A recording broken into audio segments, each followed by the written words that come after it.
Hello students, this is Garima Sharma. Welcome to SST hub. आज हम class fourth SST chapter 3 the northern plains के बारे में पढ़ेंगे कि नॉर्दर्न प्लेन्स में क्या है या नॉर्दर्न प्लेन्स क्या होते हैं। ठीक है, प्लेन्स के बारे में हम लास्ट चैप्टर में पढ़ चुके हैं, नॉर्दर्न माउंटेन्स के बारे में पढ़ चुके हैं, लेकिन अब हम नॉर्दर्न प्लेन के बारे में पढ़ेंगे। नॉर्दर्न प्लेन्स में क्या है। अब फर्स्ट हम देख लेते हैं। माया ब्लैटेड टू आउट हर फ्रेंड्स, अपने फ्रेंड्स को चिल्ला के बोलती है कि आप जानते हो कि हमारे हाउसेज और जो हिल्स पे हाउसेज हैं वो बिल्कुल अलग हैं। यानी कि हिल्स में रहने वाले लोगों के जो घर हैं और प्लेन में रहने वाले लोगों के जो घर हैं वो बिल्कुल डिफरेंट होते हैं। अगर हम प्लेन्स के बारे में बात करें, अब ज़्यादा ज़्यादा घर हैं, लेकिन अगर हम हिल्स की बात करें तो वहाँ पे लोगों के घर बहुत दूर दूर है। ठीक है, और प्लेन्स में आने के बाद हमें मार्केट भी देखने को मिल जाती है, लेकिन हिल्स में ऐसा नहीं होता। तो इसके पीछे क्या रीज़न है। प्लेन इतने ज़्यादा थिकली पॉपुलेटेड क्यों होते हैं, इतनी ज़्यादा जनरेशन, इतने ज़्यादा लोग यहाँ पे क्यों होते हैं, इसके बारे में हम पता करेंगे। In this chapter we will read about the location, extent and features of the northern plain. Northern plain की लोकेशन क्या है, कितनी दूरी तक फैले हुए हैं, उनके फीचर्स क्या हैं। The Sutlej, Ganga and the Brahmaputra basin के बारे में पढ़ेंगे, and the life of people living in this regions, और यहाँ पे रहने वाले जो लोग हैं उनकी लाइफ कैसी है, इन चीज़ों के बारे में हम डिस्कस करेंगे। स्टार्ट करते हैं चैप्टर। पहले आप देखिए द नॉर्दर्न प्लेन्स, जो एक ग्रीन एरिया जो बना रखा है, इसमें जो ग्रीन कलर का रखा है इंडिया के पार्ट में, वो क्या है हमारा नॉर्दर्न प्लेन्स। इसमें देखिए आप पंजाब, हरियाणा, दिल्ली, राजस्थान का कुछ पार्ट, उत्तर प्रदेश, बिहार, वेस्ट बंगाल कंप्लीट है ना, मेघालय, आसाम और ये त्रिपुरा, ये सारी जो स्टेट्स हैं इसमें आते हैं। तो आपको नॉर्दर्न प्लेन्स की स्टेट ध्यान होनी चाहिए, कौन कौन से स्टेट में नॉर्दर्न प्लेन्स फैले हुए हैं। ठीक है, नॉर्दर्न प्लेन एक बहुत ही बड़ा एरिया है, काफ़ी लंबाई तक स्ट्रेच और फ्लैट एरिया है। ठीक है, यहाँ पे ये बिल्कुल क्या है, जो नॉर्दर्न माउंटेन्स हमने लास्ट चैप्टर में रीड करे थे उसके बिल्कुल साउथ में, यानी कि उसके अगर हम नीचे बात करें, मैप के अकॉर्डिंग हम देखें तो नॉर्दर्न माउंटेन्स के नीचे यानी कि साउथ में नॉर्दर्न प्लेन्स हैं। ठीक है, ये पंजाब से लेकर और आसाम तक फैला हुआ है। यानी कि अगर हम वेस्ट से बात करें यहाँ पे पंजाब, पंजाब से लेकर लास्ट जो इधर की साइड ईस्ट में कंप्लीट है वो कौन सा है, आसाम, यहाँ तक कंप्लीट फैला हुआ है। इसका डिस्टेंस अबाउट 2500 किलोमीटर तक है। ठीक है, एंड विथ जो है इनकी, जिसकी जो चौड़ाई है 150 किलोमीटर से 300 किलोमीटर तक हो सकती है। यानी कि यहाँ पे 150 किलोमीटर का गैप हो सकता है और 300 तक का गैप लास्ट होता है। नॉर्दर्न प्लेन्स जो बने होते हैं वो ज़्यादातर रिवर्स के थ्रू बने होते हैं। रिवर जो अपने साथ कंकड़, पत्थर, मिट्टी या जो भी दलदल मिट्टी से लेके आती है, गीली मिट्टी लेके आती है, वो क्या करते हैं प्लेन में आने के बाद उसका बहाव स्लो हो जाता है रिवर का, और वो उसके अंदर जो भी मिट्टी होती है वो वहीं पे छोड़कर आगे पानी बह जाता है। तो वो जो बची हुई मिट्टी है, जो पानी अपने साथ माउंटेन से या हिमालय से लेके आई थी रिवर अपने साथ, उस मिट्टी को वो इस प्लेन एरिया में छोड़ देती है और आगे बह जाती है। तो ये जो बची हुई मिट्टी होती है, डिपॉजिट, सिल्ट डिपॉजिट जो है, इसको हम सिल्ट डिपॉजिट बोलेंगे। ठीक है, सिल्ट डिपॉजिट जो होता है इसको हम एलुवियम बोलते हैं। एलुवियम सॉइल, सॉइल की एक टाइप है एलुवियम, ये बहुत ज़्यादा उपजाऊ होती है। ठीक है, इसके अंदर क्रॉप्स बहुत ज़्यादा हम ग्रो कर सकते हैं। There are watered by river and tributaries. अब इसके अंदर पानी कहाँ कहाँ से आता है, रिवर भी आती है प्लेन एरिया में, और मेन रिवर के साथ साथ कुछ उसके ट्रिब्यूटरीज भी होती हैं। अब देखिए ट्रिब्यूटरीज होती क्या है, ट्रिब्यूटरीज वो रिवर होती हैं जो छोटी छोटी होती हैं और मेन रिवर में आके मिल जाती हैं। जैसे कि गंगा में, गंगा बहुत बड़ी रिवर है लेकिन उसके अंदर कुछ छोटी छोटी नदियां आसपास से आके मिल जाते हैं, उनको हम क्या बोलेंगे, ट्रिब्यूटरीज। ठीक है, और उस एरिया को जहाँ पे वो मिलते हैं उसको हम बोलेंगे basin. The northern plane consist of 3 river basin. जो नॉर्दर्न प्लेन्स हैं उनके अंदर 3 रिवर बेसिन है, यानी कि उनके अंदर 3 मेन रिवर्स हैं। फर्स्ट है सतलुज रिवर, जिसके अंदर बहुत सारी नदियाँ आके मिलती हैं। सेकंड है गंगा रिवर, इसके अंदर भी बहुत सारी छोटी छोटी नदियाँ आके मिल जाते हैं। ब्रह्मपुत्रा रिवर बेसिन, ठीक है, ब्रह्मपुत्रा भी है जिसके अंदर बहुत सारी नदियाँ आके मिल जाते हैं। ब्रह्मपुत्रा आपके यहीं से मानसरोवर लेक से निकलते हैं, इसके बारे में हम अभी पढ़ेंगे। नेक्स्ट अब हम देखो 3 रिवर बेसिन के बारे में ही बात करते हैं। Sutlej river basin, Sutlej river basin कौन सी होती है, ये सतलुज रिवर है और इसकी ट्रिब्यूटरी सिर्फ एक ही है, बीज। ठीक है, जो इसके अंदर आके मिलती है। ये 2 स्टेट्स में फैली हुई है, पंजाब एंड हरियाणा में। ठीक है, और ये बहुत ही एक्सट्रीम टाइप की क्लाइमेट को फेस करती है। जैसे कि अगर गर्मियाँ है तो वहाँ बहुत ज़्यादा गर्मी होगी उस एरिया में, अगर सर्दी है तो वहाँ बहुत ज़्यादा सर्दी। जैसे पंजाब और हरियाणा की अगर हम बात करें तो गर्मियों में वहाँ गर्मी बहुत ज़्यादा होती है और सर्दियों में वहाँ सर्दी भी बहुत ज़्यादा होती है। ठीक है, और यहाँ पे जो रेनफॉल होता है वो ना ही ज़्यादा, बहुत ज़्यादा नहीं होता। ठीक है, मॉडरेट रेनफॉल होता है, बहुत ज़्यादा रेनफॉल नहीं होता। इसलिए फार्मर्स की हेल्प करने के लिए कि इरिगेशन में या जो क्रॉप्स वो ग्रो करते हैं उसके अंदर पानी डालने के लिए, पानी देने के लिए, यानी कि इरिगेशन के लिए ये यहाँ पे क्या बनाए गए हैं, छोटे छोटे डैम बनाए गए इन रिवर्स पे। सतलुज रिवर, इसके ट्रिब्यूटरी जो है बीज, इनके आसपास कुछ डैम बनाए गए जिससे लोग वहाँ पे पानी इकट्ठा कर सकें और धीरे धीरे इरिगेशन में उसको यूज़ कर सकें। यहाँ पे जो मेन डैम है इसके ऊपर, सतलुज रिवर के ऊपर, वो भाखड़ा नागल डैम। ये बहुत इंपॉर्टेंट है सतलुज रिवर के ऊपर। It provides water for irrigation, irrigation के लिए भी पानी प्रोवाइड करता है और साथ साथ इलेक्ट्रिसिटी जनरेट करने के लिए भी पानी प्रोवाइड करता है। यानी कि जो भाखड़ा नागल डैम है सतलुज रिवर के ऊपर है, और उसको 2 वेज के लिए हम यूज़ करते हैं उसके पानी को। इरिगेशन के लिए जो वहाँ के फार्मर्स हैं वो इरिगेशन में इस पानी का यूज़ करते हैं, और इलेक्ट्रिसिटी जनरेट करने के लिए। ये आपको नजर आ रहा होगा भाखड़ा नागल डैम, यहाँ तक इसमें पानी भरा हुआ, और जब ये ऊपर से फ्लो से गिरता है तो यहाँ पे इलेक्ट्रिसिटी जनरेट की जाती है। अब हम बात करेंगे गंगा रिवर बेसिन की, ठीक है। गंगा रिवर बेसिन किससे बना हुआ है? गंगा और उसकी कुछ ट्रिब्यूटरीज, उसकी जो छोटी छोटी आसपास की जो नदियां हैं जो उसमें आकर मिल जाती हैं, उनसे बना हुआ है। ये किस पार्ट में फैला हुआ है? उत्तर प्रदेश में, बिहार में एंड वेस्ट बंगाल में, ठीक है। गंगा जो है वो भागीरथी गंगोत्री ग्लेशियर से निकलती है। पहले गंगोत्री ग्लेशियर से भागीरथी निकलती है, जो कि देव प्रयाग तक आती है। देव प्रयाग में आने के बाद अलकनंदा में मिल जाती है। अलकनंदा में जब ये दोनों मिल जाते हैं, यानी कि भागीरथी और अलकनंदा जब दोनों नदियां मिल जाती हैं देवप्रयाग में आके, तो वहां से जो नदी एक होके जो बहती है उसको हम क्या बोलते हैं? गंगा, ठीक है। ये नॉर्दर्न प्लेन हरिद्वार में एंटर करती है गंगा बनने के बाद, और इसके अंदर यमुना मिल जाती है इलाहाबाद में आके। गंगा के अंदर ही यमुना हमारी जो रिवर है जिसके किनारे दिल्ली बसी हुई, यानी दिल्ली में जो रिवर है यमुना, वो गंगा के अंदर इलाहाबाद में आके मिल जाती है। और जहाँ पे मिलती हैं दोनों रिवर उसको हम क्या बोलते हैं? संगम, ठीक है। ये माना जाता है हजारों साल पहले एक तीसरी रिवर भी थी जिसका नाम था सरस्वती, ठीक है। और इन दोनों के साथ जब वो रिवर सरस्वती मिलती थी तो उसको भी संगम पे ही मिलती थी वो भी। अदर ट्रिब्यूटरीज है गंगा की, जैसे गोमती, घग्गर, गंडक, कोसी, ये सारी गंगा को ज्वाइन करती हैं नॉर्थ में। एंड चंबल, बेतवा, सोन, ये सारी साउथ की नदियां, साउथ से गंगा के अंदर ज्वाइन होती हैं। गंगा का जो लोअर पार्ट है, जो उसका नीचे का पार्ट है, उसको गंगा रिवर बेसिन, वो वेस्ट बंगाल में है, ठीक है।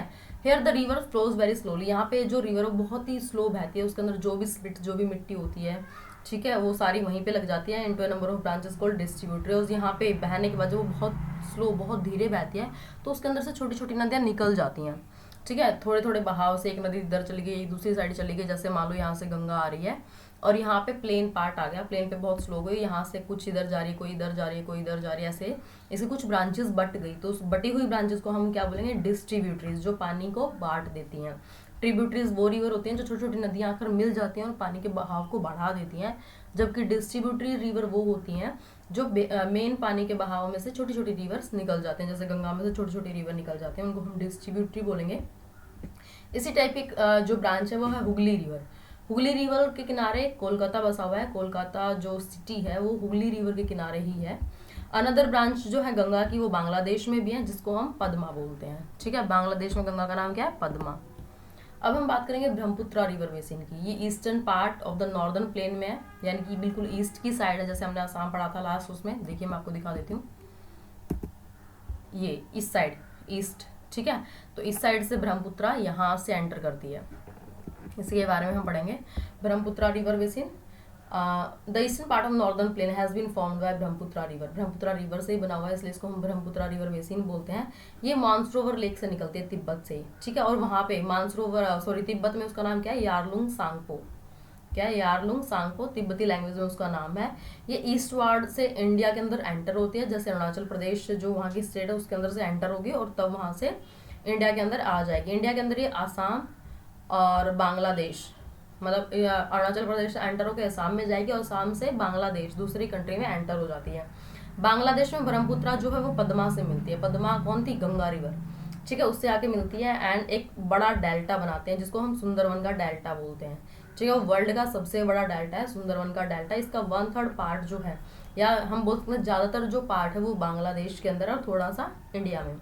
Large part of Brahmaputra river basin lies in Assam, और ब्रह्मपुत्रा रिवर बेसिन का जो लार्ज पार्ट है वो आसाम में है और छोटा सा पार्ट बंगाल में है, ठीक है। अब देखिए quick reason first northern plains are located to the south of the northern mountains. बिल्कुल नॉर्दर्न माउंटेन के बिल्कुल साउथ में है नॉर्दर्न प्लेन्स, ठीक है। तो इसका आंसर होगा ट्रू। नेक्स्ट है रिवर बीज is the tributary of Ganga. River बीज जो है वो गंगा की ट्रिब्यूटरी नहीं है, वो किसकी है? सतलुज रिवर की ट्रिब्यूटरी है, तो इसका आंसर होगा फॉल्स। नेक्स्ट है Brahmaputra river originated near the Mansarovar lake in Tibet. True. जो ब्रह्मपुत्रा रिवर है वो कहाँ से? मानसरोवर लेक में तिब्बत से ही निकलती है, तो उसको हम क्या है? ट्रू। डू यू नो में देखिए Ganga is the most scared river of India. According to Hindu mythology it was brought to the earth by a great king Bhagirath. Ganga जो है बहुत ही मानी हुई रिवर है, जिसको लोग बहुत पूजा करते हैं, जिसकी भगवान की तरह उसको मानते हैं। और एक माना जाता है, ये लोग मानते हैं कि अर्थ के ऊपर गंगा को एक राजा लेके आया था जिसका नाम था Bhagirath. Life of people in the northern planes. अब हमने नॉर्दर्न प्लेन के बारे में थोड़ा बहुत पढ़ लिया कि उसके अंदर 3 रिवर बेसिन्स हैं, Sutlej river basin, Ganga river basin and Brahmaputra river basin. अब उसके अंदर जो स्टेट्स आती है वहाँ के लोग रहते कैसे उसके बारे में हम पढ़ेंगे, उनकी लोकेशन एक्सटेंट के बारे में पढ़ेंगे, physical features of the northern planes, ये सब हम पढ़ चुके हैं। ठीक है, अब यहाँ के जो लोगों की लाइफ है उसके बारे में हम पढ़ेंगे। इसके अंदर कुछ स्टेट्स और यूनियन टेरिटरीज भी आते हैं, जैसे पंजाब, हरियाणा, उत्तर प्रदेश, बिहार, वेस्ट बंगाल, ये सारी हमारी स्टेट एंड दिल्ली हमारी यूनियन टेरिटरी है। सबसे पहले हम पंजाब के बारे में पढ़ते हैं। ठीक है, पंजाब कहाँ पे है? सतलुज रिवर बेसिन के पास है। इसकी कैपिटल है चंडीगढ़। पंजाब की कैपिटल है Chandigarh. The Sutlej, Beas and Ravi river flows through this state. इस रिवर से 3 नदियां होकर बहती हैं, सतलुज, बीज एंड रवि। इसमें जो कैनल्स हैं उनका बहुत बड़ा नेटवर्क फैला हुआ है। इस स्टेट के अंदर बहुत सारी रिवर्स आती हैं जिसके पानी का यूज लोग इरिगेशन के लिए करते हैं। यहाँ की जो मिट्टी है उपजाऊ बहुत ज़्यादा है, ठीक है, फर्टाइल बहुत ज़्यादा है, इसलिए ज़्यादातर लोग यहाँ पे किस काम में जुटे हुए हैं? फार्मिंग करने में। पंजाब के ज़्यादातर जो फार्मर्स हैं वो मॉडर्न है, ठीक है, मॉडर्न मेथड को यूज़ करते हैं। फार्मिंग के अलग अलग मेथड, मतलब वो हार्डवर्क कम करते हैं, टेक्नोलॉजी का यूज़ ज़्यादा करते हैं। ठीक है, जैसे यहाँ पे ट्रैक्टर्स हैं, हार्वेस्टर्स हैं फार्मिंग करने के लिए, जिससे कटाई वगैरह की जाती है या सीड्स वगैरह मतलब बोए जाते हैं मिट्टी के अंदर। ठीक है, तो वो ट्रैक्टर से या हार्वेस्टर का काम यूज़ करते हैं, हाथों से नहीं करते। ज़्यादातर जो इम्पोर्टेंट क्रॉप्स हैं वो यहाँ की हैं wheat, rice and sugar cane. यहाँ पे बहुत सारी इंडस्ट्रीज भी हैं, ठीक है, जो बहुत ऊंचाई तक पहुंची हुई है या बहुत अच्छे लेवल पे हैं। इसके अंदर सबसे जो है मैन्युफैक्चरिंग ऑफ टेक्सटाइल का बहुत ज़्यादा मैन्युफैक्चर किया जाता है। बहुत सारे कपड़े यहाँ पे बनाए जाते हैं। इलेक्ट्रिकल गुड्स का बहुत सामान यहाँ बनता है, होजरी आइटम्स भी बनते हैं, बाईसाइकिल वगैरह। तो इनकी बड़ी बड़ी कंपनियां यहाँ पे। कुछ इंपॉर्टेंट सिटी है पंजाब की, लुधियाना, अमृतसर, जालंधर, बठिंडा, पटियाला, ये सारी क्या है? इंपॉर्टेंट सिटीज हैं। अमृतसर को लोग इसलिए भी जानते हैं क्योंकि यहाँ पे क्या है? गोल्डन टेम्पल, गोल्ड से बना हुआ टेम्पल है गोल्डन टेम्पल। ये देखिए आपको नजर आ रही होगी। चंडीगढ़ की एक पिक्चर दी हुई है, व्हीट फील्ड, गेहूं की जो खेत है वो आपको पिक्चर दी हुई है। पंजाब की जो मेन लैंग्वेज है वो कौन सी है? पंजाबी। वहाँ के लोग पंजाबी बोलते हैं। सलवार कमीज वहाँ पे पहनी जाती हैं, सलवार कमीज लेडीज पहनती हैं एंड दुपट्टा लेती हैं, जबकि जो मैन है वो कुर्ता पजामा या लुंगी पहनते हैं। पंजाबी मैन जो होता है जनरली टर्बन पहनता है, अपने सिर के ऊपर एक पगड़ी पहन के रखते हैं। देखिए इसके अंदर आपको पगड़ी नजर आ रही होगी। People in Punjab loving eating मक्के की रोटी। पंजाब के जो लोग हैं मक्के की रोटी एंड सरसों का साग खाना बहुत पसंद करते हैं। यहाँ की लस्सी भी बहुत ज़्यादा फेमस है। यहाँ के जो फेमस फेस्टिवल्स हैं वो है लोहरी, बसंत पंचमी एंड बैसाखी। भांगड़ा एंड गिद्दा यहाँ का फोक डांस है। ठीक है, भांगड़ा जैसे ये जो जेंट्स सब भांगड़ा कर रहे हैं, गिद्दा लेडीज कर रही हैं। ठीक है, अब देखिए हरियाणा के बारे में पढ़ते हैं। पंजाब के बारे में हम पढ़ चुके हैं। हरियाणा साउथ में है पंजाब के, south of Punjab and share Chandigarh, और चंडीगढ़ को शेयर करता है क्योंकि जो चंडीगढ़ है वो पंजाब और हरियाणा दोनों की कैपिटल है। यहाँ की जो मेन रिवर है वो कौन सी है? घग्गर। सिर्फ एक ही रिवर हरियाणा के अंदर बहती है, उसका नाम है घग्गर। फार्मिंग यहाँ का मेन ऑक्यूपेशन है। यहाँ के लोग wheat, rice, sugar cane, cotton, oil seed, मेज, ये सब ग्रो करते हैं। डेयरी फार्मिंग भी बहुत ज़्यादा इंपॉर्टेंट है। यहाँ पे डेयरी फार्मिंग ऑक्यूपेशन होता है यहाँ के लोग डेयरी फार्मिंग बहुत करते हैं। ठीक है, हाईली इंडस्ट्रियलाइज्ड है। जैसे कि अगर हम गुड़गांव की बात करें, गुरुग्राम या अभी जो गुड़गांव है उसकी बात करें, तो वहाँ पे बहुत सारी मल्टीनेशनल कंपनीज हैं, बहुत सारे ऑफिसेज हैं। मारुति सुजुकी है, कार मैन्युफैक्चरिंग बहुत होती है यहाँ पे, हीरो मोटरकॉप है एंड 2 व्हीलर मैन्युफैक्चरिंग कंपनीज बहुत सारी हैं गुड़गांव के अंदर। कुछ इंडस्ट्रियल टाउन जैसे अम्बाला, पानीपत, रोहतक, फरीदाबाद, भिवानी एंड हिसार, यहाँ पे भी बहुत सारी इंडस्ट्रीज हैं। देखिए Maruti Suzuki India limited, Gurugram यानी कि गुड़गांव, एंड डेयरी फार्मिंग बहुत होती है यहाँ। हरियाणवी, पंजाबी एंड हिंदी, ये तीनों लैंग्वेज यहाँ बोली जाती हैं। जो लोग मैन हैं यहाँ के, जो जेंट्स हैं यहाँ के, वो धोती कुर्ता पहनते हैं और टर्बन लगाते हैं सिर के ऊपर, जबकि जो वुमेन है वो घाघरा, कुर्ती एंड ओढ़नी पहनती हैं। यहाँ पे लोहरी, दिवाली, होली, दशहरा, ये सारे फेस्टिवल सेलिब्रेट किए जाते हैं। अब हम पढ़ते हैं दिल्ली के बारे में। दिल्ली इंडिया की कैपिटल है। इसको national capital territory of Delhi भी बोलते हैं। ये यमुना रिवर जो है उसके किनारे बसी हुई है, और इसकी जो बाउंड्रीज हैं वो उत्तर प्रदेश के साथ ईस्ट में, हरियाणा के साथ 3 साइड से लगते हैं, यानी कि 3 साइड से ये हरियाणा से घिरा हुआ है और एक साइड से उत्तर प्रदेश इसके साइड में है। Delhi is a cosmopolitan city where people from all over India work and live. Cosmopolitan city मतलब जहाँ पे बहुत सारी अनेकता में एकता है, यानी कि बहुत सारे हर जगह के अलग अलग लोग यहाँ रहते हैं, हर स्टेट से यहाँ पे लोग पाए जाते हैं और इजीली रहते हैं। ये एक स्मॉल एरिया है, एग्रीकल्चर के लिए यहाँ पे ज़्यादा जगह नहीं है। ज़्यादातर जो लोग हैं यहाँ पे गवर्नमेंट ऑर्गेनाइजेशंस में लगे हुए हैं या प्राइवेट कंपनीज में लगे हुए हैं। जो दिल्ली है उसके ज़्यादातर लोग बिजनेस करते हैं, बिजनेस वर्क में इंगेज हैं, बिजनेस में लगे हुए हैं। दिल्ली में बहुत सारे हिस्टोरिकल मॉन्यूमेंट्स हैं, ठीक है, जैसे red fort, Jama Masjid, Qutub Minar, old fort, India gate, Jantar Mantar, ये सारी चीज़ें आपको देखने को मिल जाएंगी। और टेम्पल्स की अगर हम बात करें, लोटस टेम्पल, अक्षरधाम टेम्पल, ठीक है, ये सारी चीज़ें हम विजिट कर सकते हैं जाके या घूम सकते हैं यहाँ पे। यहाँ पे कुछ मेजर इंडियन फेस्टिवल सेलिब्रेट किए जाते हैं और यहाँ पे हिंदी, पंजाबी, हरियाणवी में और भी बहुत सारी लैंग्वेज जैसे इंग्लिश है, उर्दू है, बहुत सारी लैंग्वेज यहाँ पे बोलते हुए देखी जा सकती है। बहुत सारी लैंग्वेज यहाँ पे अलग अलग लोग यूज़ करते हैं, यानी कि अगर हम कहें कि दिल्ली के अंदर हर स्टेट से पर्सन रहते हैं तो सभी अपना फेस्टिवल सेलिब्रेट करते हैं, तो इसलिए यहाँ पे बहुत सारे फेस्टिवल सेलिब्रेट किए जाते हैं दिल्ली के अंदर। और जब वो अलग अलग रहते हैं तो सभी अपनी लैंग्वेज बोलते हैं, इसलिए हम कह सकते हैं कि दिल्ली के अंदर पूरी जो इंडिया है उसमें जितनी लैंग्वेज यूज होती हैं वो सारी दिल्ली के अंदर लोग बोलते हैं। Red fort, lotus temple and Akshardham, ये आपको थोड़ी पिक्चर्स दे रखी हैं एक दो। अब हम पढ़ते हैं उत्तर प्रदेश के बारे में। उत्तर प्रदेश एक बहुत बड़ी स्टेट है। यहाँ की कैपिटल क्या है? लखनऊ। यहाँ पे गंगा, गोमती, यमुना तीनों रिवर बहती हैं, ठीक है। एग्रीकल्चर यहाँ का मेन ऑक्यूपेशन है। यहाँ के लोग क्या करते हैं? क्रॉप्स वगैरह ग्रो करते हैं और क्रॉप्स में उनके राइस, व्हीट, शुगर केन ये मेन है। बहुत सारी small and large scale industries हैं यहाँ पे, यानी कि छोटी छोटी इंडस्ट्रीज भी हैं और बड़ी बड़ी बिजनेस भी हैं, ठीक है। मेजर इंडस्ट्रीज जो है कि shoes, metal, sugar, carpet, manufacturing, ये सारी चीज़ें हैं। गुरुग्राम जैसे कि हरियाणा में गुरुग्राम है, इसी तरीके से उत्तर प्रदेश में क्या है? नोएडा। नोएडा यहाँ का एक इम्पोर्टेंट सेंटर है जहाँ पे बहुत सारी मल्टीनेशनल कंपनीज वर्क करती हैं। कुछ अदर इसकी इम्पोर्टेंट सिटीज़ भी हैं जैसे कि आगरा, कानपुर, इलाहाबाद, मेरठ, वाराणसी एंड मथुरा। यहाँ पे हिंदी, उर्दू, भोजपुरी ये लैंग्वेज बोली जाती हैं। यहाँ पे जो लोग जो लेडीज़ हैं वो साड़ी पहनती हैं और जो जेंट्स हैं वो कुर्ता पजामा पहनते हैं। ऑलमोस्ट यहाँ पे बहुत सारे इंडियन फेस्टिवल सेलिब्रेट होते हैं। ताजमहल यह 7 वंडर्स में से है वर्ल्ड के, यानी कि वर्ल्ड के जो 7 अजूबे हैं उनमें से जो ताजमहल है वो यहीं पे उत्तर प्रदेश के आगरा सिटी में है। नेक्स्ट है बिहार। बिहार कहाँ है? ईस्ट में है उत्तर प्रदेश के, ठीक है। यहाँ की कैपिटल क्या है? पटना। और ये कौन सी रिवर के किनारे है? बैंक ऑफ रिवर गंगा, ठीक है। बहुत सारे other important river of the state are Gandak, Son and Kosi, ठीक है। गंडक, सोन एंड कोसी ये तीनों नदियाँ यहाँ बहती हैं। एग्रीकल्चर यहाँ का मेन ऑक्यूपेशन है। यहाँ के लोग राइस, स्वीट, शुगर केन वगैरह ग्रो करते हैं। मैंगो, लीची भी यहाँ पे बहुत ज़्यादा फेमस है। यहाँ के लोग भोजपुरी, हिंदी, उर्दू, मैथिली ये सारी लैंग्वेज बोलते हैं। और इनके साथ साथ इनके बहुत सारे फेस्टिवल्स भी हैं, जिनमें से सबसे मेन जो फेस्टिवल है वो क्या है? छठ पूजा। छठ पूजा यहाँ पे बहुत ज़्यादा सेलिब्रेट की जाती है। यहाँ की वुमेन ज़्यादातर साड़ी पहनती हैं और जो जेंट्स हैं वो धोती कुर्ता पहनते हैं, ठीक है। सम अदर इम्पोर्टेंट सिटीज़ जो हैं बिहार की वो हैं बोधगया, मुजफ्फरपुर, दरभंगा, आरा एंड छपरा।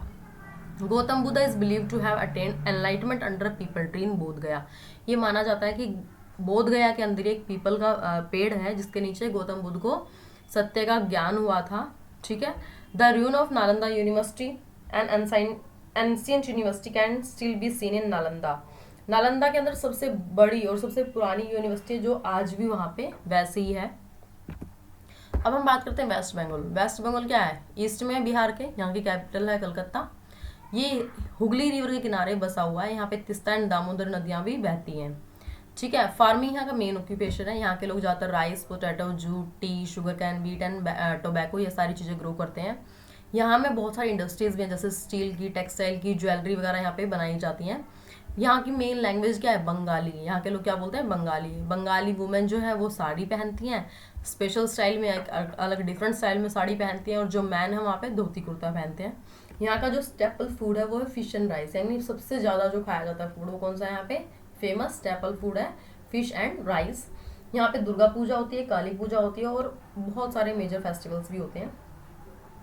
सबसे लेकिन मेजर जो है, जो सबसे मेन यहाँ के फेस्टिवल है कौन सा है? दुर्गा पूजा और काली पूजा। यहाँ पे हावड़ा, सिलीगुड़ी, आसनसोल, दुर्गापुर ये सारी यहाँ की मेजर सिटीज़ है वेस्ट बंगाल की। रविंद्रा सेतु, विद्यासागर सेतु ये 2 ब्रिज हैं जो हुगली रिवर के ऊपर बने हुए हैं। विक्टोरिया मेमोरियल कहाँ पे है? कोलकाता में। शांति निकेतन कहाँ पे हिस्टोरिकल इंपॉर्टेंस है इनकी, यानी कि विक्टोरिया मेमोरियल बहुत पुराना बना हुआ है कोलकाता के अंदर, शांति निकेतन भी बहुत ही पुराना है। हिस्टोरिकल इंपॉर्टेंस बहुत ज़्यादा है इनकी, हिस्ट्री में बहुत ज़्यादा माना जाता है, या बहुत पास्ट में हमारे बना हुआ है। रविंद्रा सेतु ओवर रिवर हुगली, ये आपको नजर आ रहा होगा रविंद्रा सेतु। एंड विक्टोरिया मेमोरियल ये आपके सामने, दुर्गा पूजा, ठीक है। अब हम करते हैं quick revision 2। Amritsar is located in this state, Amritsar कहाँ पे है, पंजाब में है। Ghaggar is the only river of this state, Ghaggar सिर्फ एकमात्र रिवर कहाँ की है, हरियाणा की। It is also called the national capital territory of Delhi, Delhi को ही हम क्या बोलते हैं, नेशनल कैपिटल टेरिटरी। बोध गया कहाँ पे है, बिहार में। दुर्गापुर जो है मेजर सिटी कहाँ की है, वेस्ट बंगाल की। अब देखिए Ravindra Setu was earlier known as the Howrah bridge, Ravindra Setu को हावड़ा ब्रिज के नाम से भी जाना जाता था। It was build by British, ये ब्रिटिश लोगों ने बनाया था। It is made of only iron and it has no pillars, ये सिर्फ आयरन से बना हुआ है, इसके अंदर कोई पिलर लगा हुआ नहीं है, ठीक है।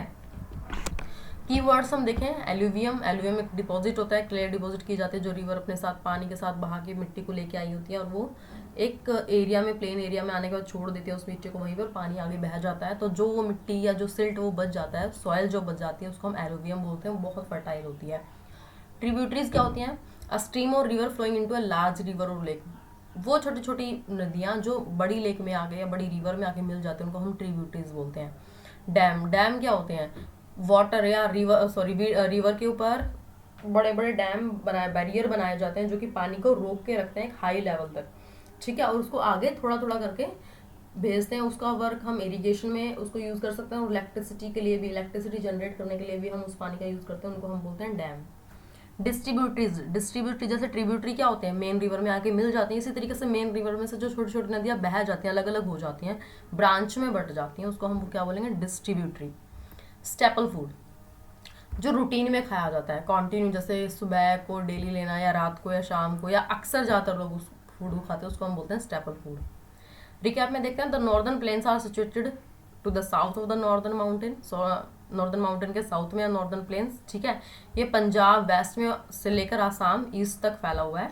नॉर्दर्न प्लेन जो होते हैं वो क्या होता है, फाइन सिल्ट से बने हुए होते हैं, जो रिवर अपने साथ मिट्टी लेके आती है हिमालय से, बहुत स्पीड से, क्योंकि हिमालय से बहती तो बहुत स्पीड से बहती है, स्पीड से बहती तो अपने साथ कंकड़ पत्थर मिट्टी सब ले आती है। लेकिन जैसे ही प्लेन एरिया में आते हैं, उसका जो फ्लो होता है वो स्लो हो जाता है। स्लो बहने के साथ साथ वो क्या करते हैं, उसके अंदर जो भी चीज़ें होती हैं, मिट्टी कंकड़ पत्थर, वो सब साइड में लगा देते हैं, और पानी पानी आगे निकल जाता है, तो उनको हम क्या बोलेंगे, सिल्ट, फाइन सिल्ट, ठीक है। तो उससे बना हुआ है नॉर्दर्न प्लेन्स। नॉर्दर्न प्लेन, उसके अंदर 3 रिवर बेसिन है, Sutlej river, Ganga river and Sutlej river basin, Ganga river basin and Brahmaputra river basin. इसके अंदर कुछ स्टेट्स हैं, हरियाणा, पंजाब, दिल्ली, उत्तर प्रदेश, बिहार, वेस्ट बंगाल, ये सारे नॉर्दर्न प्लेन्स में ही आते हैं हमारे। Thank you students for watching my video, please do like, comment, share and subscribe. Thank you.